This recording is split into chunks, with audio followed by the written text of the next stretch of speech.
কুমোরটুলির পর কল্যাণী এক্সপ্রেসওয়ের ধারে ঘোলার কাছে ট্রলি ব্যাগে টেপ দিয়ে হাত পা মুখ বাঁধা অবস্থায় এক ব্যবসায়ীর দেহ উদ্ধারের ঘটনায় চাঞ্চল্য ছড়িয়েছে। পুলিশ জানিয়েছে মৃত ব্যবসায়ী ভাগারাম সিং রাজস্থানের পালির বাসিন্দা। ঘটনার কয়েক ঘন্টার মধ্যেই মোবাইল ফোনে টাওয়ার লোকেশন ট্র্যাক করে মুক্তারাম বাবু স্ট্রিট থেকে কৃষ্ণরাম সিং নামে এক অভিযুক্তকে গ্রেফতার করে পুলিশ। এর আগে এই মামলায় করণ সিং নামে এক অভিযুক্তকে গ্রেফতার করা হয়। পুলিশ জানিয়েছে মঙ্গলবার রাতে দমদম নাগেরবাজার থেকে একটি অ্যাপ ক্যাবে ওঠেন দুই যুবক। সঙ্গে ছিল একটি ট্রলি ব্যাগ এবং একটি বস্তা। গন্তব্য ছিল ঘোলার মহিষপোতা সংলগ্ন কল্যাণী এক্সপ্রেসওয়ে। নির্জন এলাকায় গাড়ি থামানোর নির্দেশ দেন তারা এবং গাড়ির ডিকি থেকে ট্রলি ব্যাগ নামান। ব্যাগের অস্বাভাবিক ওজন দেখে সন্দেহ হয় চালকের। এরপরে দুই যুবকের সঙ্গে তার বচসা শুরু হয়। ঠিক সেই মুহূর্তে ঘোলা থানা টহলদারি পুলিশের গাড়ি সেখানে পৌঁছে যায়। পুলিশ দেখেই এক যুবক পালিয়ে যান, কিন্তু অপর যুবককে ধরে ফেলে পুলিশ। ট্রলি ব্যাগ খুলতেই দেখা যায় ভিতরে একটি যুবকের দেহ, যার মুখ সেলোটেপ দিয়ে মোড়ানো ছিল।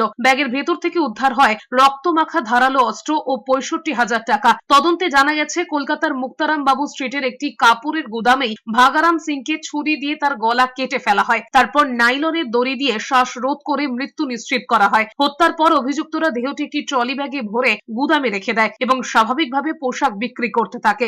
রাতে দেহ লোপাটের পরিকল্পনা করে দুই অভিযুক্ত কৃষ্ণরাম সিং এবং করণ সিং। আমাদের লোকাল থানার গাড়ি ঘোরাঘুরি করছিল হাইওয়েতে, তখন দেখতে পাই যে একটা গাড়ি এসে দাঁড়িয়ে একটা ব্যাগ নামাচ্ছে।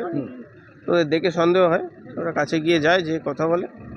তো ওরা জিজ্ঞাসাবাদ করাতে ঠিক করে অ্যান্সার দিতে পারছিল না। প্রথমে বললো যে গাড়িতে কিছু ক্লথ আছে, অমুক আছে, এইসব বলছিল। তারপরে পরবর্তীকালে যখন আরও জিজ্ঞাসাবাদ করা হয়, ডিটেল বলতে পারে না, তখনই ধরা হয়।